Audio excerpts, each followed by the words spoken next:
Hi student, good morning. अब अपन क्या पढ़ रहे हैं बेटा, इनवर्स मैट्रिक्स।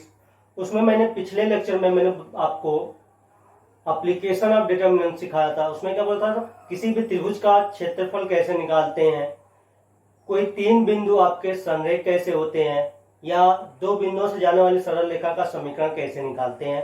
फिर उसी डिटरमिनेंट की सहायता से हमने क्या सॉल्व किया था बेटा, रैखिक समीकरण को सॉल्व किया था, बताया था। कुछ एक उस पर क्वेश्चन कर लेते हैं अपन। जैसे कि आपके बुक के एग्जाम्पल नंबर 6 जो है, एग्जाम्पल नंबर 6 में आपसे बोला हुआ है, बताया था पिछले लेक्चर में, मैंने डिस्कस कर चुका हूं इनके फॉर्मूले। जल्दी से क्लियर कर लेते हैं। त्रिभुज का क्षेत्रफल ज्ञात कीजिए जबकि त्रिभुज के शीर्ष, इसके वर्टेक्स दे रखे हैं, शीर्ष दे रखे हैं। ए दे रखा है 2,3, बी दिया हुआ है बेटा -5,4, फिर सी दिया हुआ है 4,3। मतलब कुछ इस टाइप का त्रिभुज होगा आपके पास। यहाँ पर ए होगा, यहाँ पे बी होगा, यहाँ पे सी होगा। ए दिया है आपका 2,3, बी दे रखा है -5,4 और 4,3। अब आपको सारणिक की सहायता से क्या निकालना है, इसके त्रिभुज का क्षेत्रफल। यहाँ पे लिखोगे त्रिभुज ए बी सी का क्षेत्रफल, त्रिभुज ए बी सी का क्षेत्रफल। तो हमने क्या लिखा था बेटा, याद हो तो, याद है, x1 y1 1, x2 y2 1, x3 y3 1, ये लिखा था।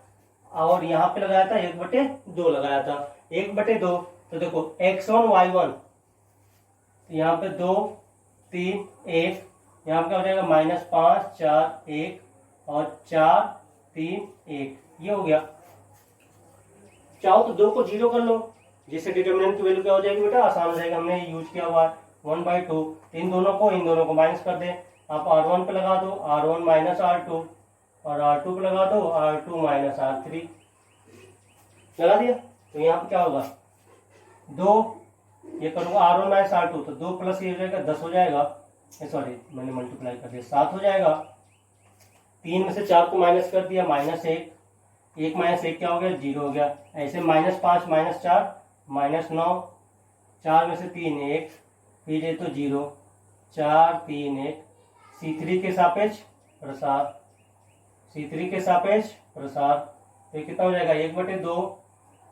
देखो शुरुआत के 2 तो 0 हो गए। ये क्या होता है 1 2, पोजीशन याद करना चाहिए। 1 3 होता है तो प्लस का आएगा। ये क्या होता है बेटा 2 3, 2 3 मतलब क्या आएगा, माइनस का आएगा। ये क्या होता है 3 3, ये तो प्लस का हो जाएगा। इसी का यूज करना था। तो 7 और माइनस माइनस क्या हो जाएगा, प्लस हो जाएगा, और फिर माइनस हो जाएगा -9, ये हो गया। तो कितना हो गया आपके पास 1/2 -2 -1। लेकिन आपको पता है त्रिभुज का क्षेत्रफल क्या होता है, धनात्मक लेते हैं। क्षेत्रफल क्या होता है, एरिया, पॉजिटिव लेते हैं, पॉजिटिव नंबर होता है। तो क्या हो जाएगा 1 वर्ग इकाई, 1 वर्ग इकाई, ये होगा। इसका संख्यात्मक मान लेते हैं बेटा, ठीक है ना। क्षेत्रफल आपने कभी नहीं सुना होगा, -2 -3 वर्ग इकाई, समझ गए, ये हो गया। लिख लो।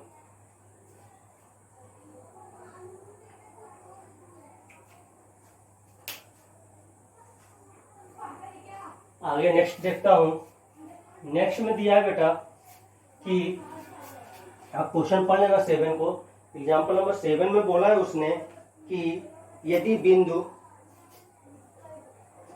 एग्जाम्पल नंबर 7 में बोला है बेटा, यदि बिंदु आपके पास दे रखा है x - 2, 5,2 और 8,8 संरेख हो, कोलिनियर हो, संरेख हो, तो x का मान ज्ञात करो। तो x का मान ज्ञात कीजिए, मतलब x के किस मान के लिए। भी देखो कई प्रकार से क्वेश्चन पूछ सकता है आपसे। पूछे कि x के किस मान के लिए ये तीनों बिंदु संरेख हैं होंगे, या यदि ये तीनों बिंदु संरेख हैं तो x का मान ज्ञात कीजिए। संरेख हो, यदि संरेख है तो पक्का है, मैंने बताया था कि इसके डिटरमिनेंट सारणिक का मान क्या मिलेगा बेटा, 0 मिलेगा। तो ये क्या हो जाएगा, x माइनस 2 1, 5 2 1, 8 8 1। यहाँ से अपन सारणी को हल कर लेंगे और मान क्या मिल जाएगा बेटा, आपको मिल जाएगा। कर लोगे, कर दो। आप क्या करोगे, 2 को 0 कर लो और काम आसान हो जाएगा, कर लेना। आप निकाल सकते हो, इसमें कोई ज़्यादा वो नहीं है। लगा दूँ, आप ये काम करना। हाँ नहीं सही है, कोई किसी से करोगे तो प्रॉब्लम तो करेगा ही। आप R1 पे लगा दो, R1 माइनस R2, R2 पे लगा दो R2 माइनस R3। ये बन जाएगा x माइनस 5 माइनस 2 माइनस 4 ये 0, 5 माइनस 8 माइनस 3, 2 माइनस 8 माइनस 6, 0 8 8 1 बराबर 0। C3 के सापेक्ष प्रसार कर देना है। ये तो 2 तो 0 आ रहे थे, प्लस माइनस आएगा, फिर क्या जाएगा प्लस 1, क्या हो जाएगा, इसको इससे मल्टीप्लाई कर दो, माइनस 6 x माइनस 5, ये तो प्लस का हो जाएगा, प्लस का होगा लेकिन माइनस का हो जाएगा, माइनस 12 बराबर में 0। ये तो गायब हो गया, इसको कर लो minus 6x plus 30 minus 12 equal to 0, minus 6x ये कितना हो जाएगा 8 1, माइनस में 18 आ जाएगा, x का मान क्या आ गया बेटा 3 आ गया। ये हो गया।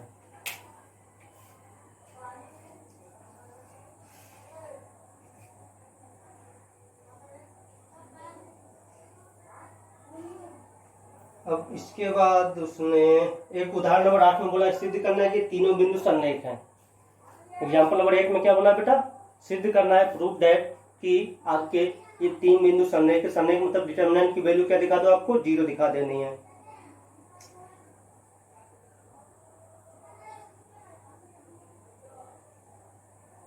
इसने बोला है कि आपको उदाहरण नंबर 9 में, एग्जाम्पल नंबर 9 में क्या बोला है बेटा कि आपको 2 बिंदुओं से होकर जाने वाली सरल रेखा का समीकरण ज्ञात करना है। इससे एग्जाम्पल नंबर 9 में आपसे बोला है कि A 4,3 और B -5,2 से होकर जाने वाली सरल रेखा का समीकरण ज्ञात कीजिए। सरल रेखा का समीकरण ज्ञात करना है। तो आपको पता है सरल रेखा का समीकरण क्या लिखवाया था बेटा, फॉर्मूला क्या लिखवाया था, x1 xy1 तो रहेगा, फिर x1 y1 1 x2 y2 1 बराबर 0। आप इसका यूज कर लेना। आप फिर वही R1 में R1 माइनस R2, R2 में R2 माइनस R3 ये सॉल्व करोगे, सारणी का मान निकल जाएगा। वही क्या बन जाएगा आपका निकल जाएगा। निकाल दूं कि निकाल लोगे, देखो R1 पे लगा देना, आप लिख दे रहा हूँ यहाँ पर, मैं लिख नहीं रहा हूँ बार बार। x माइनस 4 y माइनस 3 ये हो जाएगा 0, ये हो जाएगा 9, ये हो जाएगा 1 0। सारे काम एक जैसे करने हैं। आपको पता चल गया इसमें कौन सी संक्रिया लगाई है, R1 पे R1 माइनस R2, R2 पे R2 माइनस R3 ये लगा दिया है। यहाँ से क्या मिल जाएगा बेटा, तो आपके शुरुआत के 2 तो 0 मिल गए थे प्लस माइनस के, फिर प्लस 1 आ जाएगा। अपन क्या करेंगे, इसको इससे मल्टीप्लाई कर दिया, 1 से कर दिया तो 1 x माइनस 4 फिर माइनस 9 y माइनस 3 बराबर में 0। सॉल्व कर लो, x minus 4 minus 9y plus में 27 बराबर 0। तो क्या आ गया, x minus 9y minus 4 plus में 27 तो कितना आ गया प्लस 23 बराबर 0। ये आंसर हो गया। इसके बाद उसने बोला है एक काम और इसमें करवा दिया थोड़ा सा, इसीलिए मैं बताना चाह रहा था इस क्वेश्चन को, बच्चे सिम फर्जी का छोड़ के चले आते हैं। इसमें बोला है उसने कि एक सी पॉइंट और दे दिया उसने, सी बिंदु और दिया हुआ है, ए बी सी तो है ही, एक सी और दे दिया उसने। सी दे रखा है उसने कि K0, उसने बोला है कि त्रिभुज ए बी सी, मतलब ए देखो ए बी और सी कहीं यहां पर है, इस टाइप से है। ए का मान तो उसने दिया हुआ था 4,3, बी का मान दिया हुआ था -5,2 और सी की मान दे रखा है 0। उसने आपसे ये बोला है, देखो आपने ए बी का समीकरण निकाल दिया, ए बी को मिलाने वाली सरल रेखा का समीकरण, आपने ए बी का समीकरण तो निकाल दिया, यहाँ पे भी सरल रेखा ए बी का समीकरण भी लिख सकते थे। आपने ए बी का समीकरण ये निकाल दिया कि x माइनस 9y प्लस में 23 बराबर में 0, ये आपने निकाल दिया। नेक्स्ट ये बोल रहा है कि कोई बिंदु क्या है, C है, k, 0, तो ए बी सी का क्षेत्रफल वो दे रखा है। आपको क्या दिया हुआ है, ए बी सी का क्षेत्रफल उसने दिया है 2 वर्ग इकाई। तो k का मान ज्ञात कीजिए, तो k का मान ज्ञात कीजिए, ये k का मान निकलवा रहा है, यहाँ पर ये काम करवा रहा है। तो अब क्या करोगे, त्रिभुज एबीसी का क्षेत्रफल, त्रिभुज मैं ऐसे लिख दूं, त्रिभुज ए बी सी का क्षेत्रफल अपन लिखेंगे तो कैसे लिखेंगे बेटा, 1/2 क्या होता है, x1 y1 1 x2 y2 1 x3 y3 1 बराबर में, ये तो मैंने तीनों पॉइंट से लिख दिया, क्षेत्रफल एरिया लिख दिया। अब उसने क्या बोला है, उसका क्षेत्रफल दिया 2 वर्ग इकाई। थोड़ा सा बच्चे यहाँ पे कंफ्यूज हो जाते हैं और गलती कर देते हैं, मिस्टेक कर देते हैं। अच्छा वो हमने जब -1 लिखा था, क्षेत्रफल देखा था ना, निकाला था त्रिभुज एबीसी का क्षेत्रफल, तो क्या है, तो बेटा -1 आया था। तो अपन क्या करते हैं, -1 को +1 लिख दिया था, लिखा था ना, +1 वर्ग इकाई। तो हमें ये नहीं पता है कि ये जो 2 लिखा हुआ है, देखो 1 आता उसका आंसर, +1 आता तभी 1 वर्ग इकाई लिखता आंसर में, उदाहरण नंबर 7। अब -1 आया तभी मैं क्या लिखा हूं, +1। तो हमें ये नहीं पता होता है कि ये जो क्षेत्रफल दिया है कि +2 की वजह से लिखा है कि -2 की वजह से लिखा है। आपको पता है, हमें तो भाई प्लस का भी आए या माइनस का भी आए, दोनों ही केस में आपको क्या लिखना है, 1 वर्ग इकाई लिखना है। प्लस का भी आएगा तब तो कोई प्रॉब्लम नहीं है, माइनस का आएगा तो उसको क्या कर देते हैं बेटा, प्लस कर देते हैं। अब यहाँ पर आपके साथ प्रॉब्लम ये है कि आपको ये जो 2 वर्ग इकाई दिया हुआ है, ये +2 की वजह से 2 वर्ग इकाई लिखा है कि -2 की वजह से। तो हमें जब मालूम नहीं होता है तो अपन इसको क्या लिख लेते हैं, +-2। प्लस की वजह से भी हो सकता है और माइनस की वजह से भी हो सकता है, ठीक है बेटा, ये है। अब ध्यान से देखो, तो काम वही करूंगा, R1 पे लगा दूंगा R1 - R2, R2 पे लगा दूंगा R2 - R3, ये आपको लिखना है। R2 पे लगा दो R2 - R3। एक काम करूंगा, ये जो 2 है इसको इधर भेज दे रहा हूं, 2 को इधर भेज दूंगा तो क्या बनेगा, +-4, और ये कार्यक्रम में कर देगा। तो इस कार्यक्रम को जब करोगे तो 4 - 5 9 आ जाएगा, वो ऊपर होगा, नहीं है क्या, चलो 4 - 5 9 हो गया, 2 - 3 - 2 1 0, ये क्या हो जाएगा, -5 -k 2 - 0 2 0 आएगा, k 0 1 बराबर में क्या आ गया बेटा, +-4, ये आ गया। अब इसको किसके सापेक्ष, C3 के सापेक्ष, तो 2 तो 0 मिल जाएंगे, प्लस माइनस का +1। अब ये तो गायब हो गया, ये तो और आसान हो गया, सॉरी यहाँ पे क्यों देखो मिस्टेक हो रहा था, इन दोनों को मल्टीप्लाई करना, 18 -1 5 - k बराबर में क्या है बेटा, +-4, क्या है, +-4। इसको इतने में ये हटा देना, आप स्क्रीनशॉट लोगे तो कंफ्यूज हो जाएगा। ये हो गया। अब यहाँ पर इसको सॉल्व करते हैं, ये हो जाएगा 18 -5 + k बराबर में आपको क्या मिला हुआ है, +-4। तो यहाँ से k प्लस में क्या आ गया, 13 +-4, एक बार प्लस कर लेंगे एक बार माइनस कर लेंगे, सही है, हाँ। तो प्लस कर लोगे तो k + 13 बराबर में क्या आ जाएगा, 4। तो k का मान यहाँ से कितना आ गया बेटा, -9 आ गया। यदि आपने k + 13 बराबर में -4 लिया होता तो k बराबर आ जाता -27, सॉरी ये क्या करा, 17 -17 सॉरी, ये आ जाएगा। तो k का मान 1 होगा -9 और k का मान 1 मान होगा -17 होगा, ठीक है, ये है। क्या आ रहा है इसमें, k का मान 1 -19 -27, मैंने क्या गड़बड़ कर दिया, कुछ तो मिस्टेक कर दिया, हमें लग रहा है कि उसमें देखो कुछ न कुछ मुझसे मिस्टेक होता ही रहता है। देखो यहाँ -5 था, मैंने +5 ले लिया, तो ये +5 हो जाएगा, तो प्लस का 23, देखो ज़्यादा मिस्टेक नहीं है, आप टेंशन मत लेना, मैं तो इसमें निपटा दूंगा, ये हो जाएगा। आपने प्लस का लिया तो ये उधर जाएगा तो -19 दे देगा, और आपने जब ये ले लिया तो ये आ जाएगा आपका 27 आ जाएगा। आंसर मुझे याद था लग रहा है, तभी मैं 27 ले लिया था। टीचर को आंसर तक याद आता है, ठीक है, ये लिख लेना, जल्दी से स्क्रीनशॉट ले लो। अब बात करेंगे, देखो क्रैमर नियम से इसने बोला निम्न समीकरण निकाय कैसे हल है, यदि हल संभव है तो क्रैमर नियम से हल कीजिए। इसने बोला, पूछा आपसे सवाल में, इसके स्क्रीनशॉट ले लो पहले। मैंने बताया था ना कि सुसंगत भी हो सकता है, संगत भी हो सकता है, सुसंगत होंगे तो ऐसा होगा, सब लिखवाया था। तो आपके पास इसने बोला हुआ है कि देखो इस चैप्टर में क्वेश्चन आपको अपने मन से करने हैं, दो ही नियम है, एक क्रैमर है, एक आव्यूह सिद्धांत है। दो ही नियम से आपको सॉल्व करना है, एक सारणिक विधि से करना है, एक आव्यूह विधि से करना है। अपन आज डिस्कस कर रहे हैं सारणिक पे, कल बात कर लूंगा, चाहे अभी टाइम मिलेगा तो मैं बात कर लूंगा, आव्यूह सिद्धांत से बात कर लूंगा। आपको एग्जाम्पल नंबर 10 में बोला है कि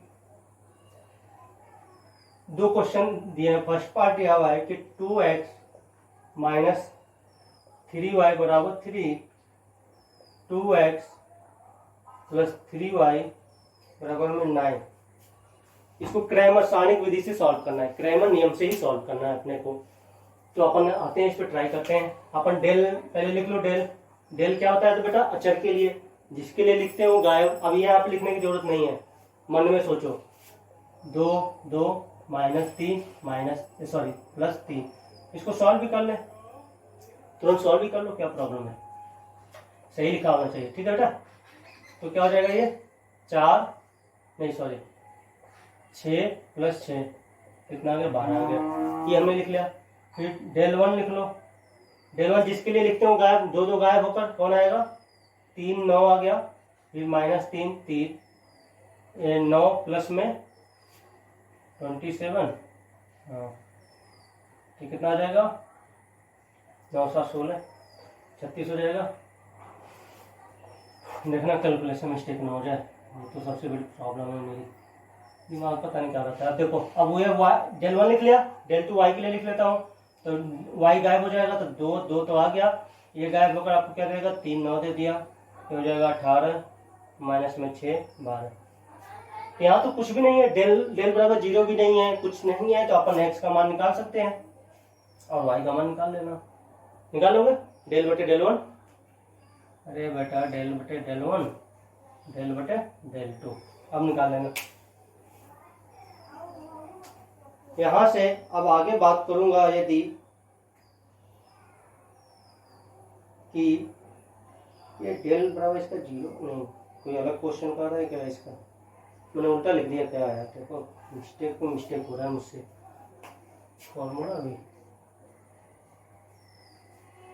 इसमें तो कोई प्रॉब्लम नहीं है, मान रख दोगे, निकाल भी लोगे, क्या करना है। 12 देखो एक्स का मान क्या आ जाएगा, 12 बटे 36 बटे 12, एक कितना हो जाएगा, 3 हो जाएगा, एक ना 12 बटे 12 का मान कितना हो जाएगा, यहाँ पर एक्स का मान क्या आ गया 3 और वाई का मान क्या आ गया 1 आ गया। ये सिंपल सी बात है, इस टाइप के भी क्वेश्चन आते रहते हैं, आप ये हल्के में मत लेना।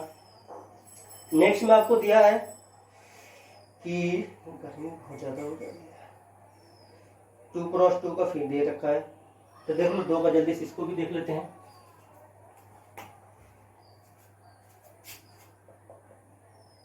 सेकंड पार्ट में दिया बेटा आपको x प्लस 2y बराबर में 15, फिर दिया है 2x प्लस 4y बराबर में 10। इसका लिखते हैं जल्दी से, डेल क्या होगा, 1 2 2 4, ये तो होगा 1 2 2 4 हो गया, काम फिट। इसका कर लेते हैं अपन, ये तो 0 आ रहा है, देखो तो 0 आ गया, 4 - 4 0 आ गया। डेल 1 देख लेते हैं, डेल 1 में क्या होगा, 1 2 गायब होकर 15 10 2 4 आ जाएगा, ये क्या हो जाएगा 60 माइनस 20 कितना आ गया बेटा 40। डेल 2 लिख लो, डेल 2 क्या आएगा 1 2 फिर 2 4, ये क्या हो गया 4 - 4 बराबर 0। ये प्रॉब्लम हो गया। क्या बोला था मैंने, यदि डेल बराबर 0 हो, अच्छा ये तो एक 0 आया हुआ है, ये थर्ड वाली प्रॉपर्टीज है अपनी, थर्ड पॉइंट, यदि डेल बराबर 0 हो, डेल 1 डेल 2 है और एक उसमें मैंने डेल 3 भी लिखा था, इसमें तो दो ही बन रहे हैं, कारण क्या है, केवल x और y दिया था, x और y दिया है, तो इसलिए इसमें केवल डेल 1 और डेल 2 बना है। क्या बोलता है, यदि डेल बराबर क्या हो बेटा 0 हो और डेल 1 डेल 2 डेल 3 में से कोई एक नॉन जीरो, कोई एक शून्य ना हो, तो हल क्या हो जाता है, असंगत हो जाता है, मतलब उसका कोई हल नहीं होता है। तो ये क्या लिखोगे, यहां पर डेल बराबर 0 है और डेल 1 बराबर नॉट 0 है, इसलिए समीकरण निकाय असंगत है।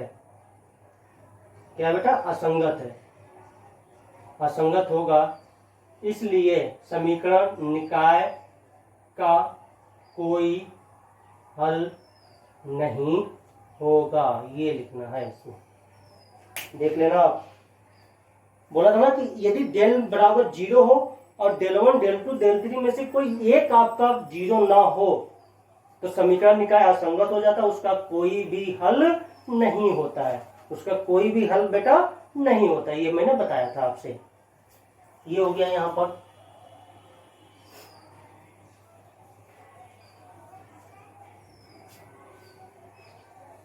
कुछ और मिस्टेक कर दिया क्या मैंने,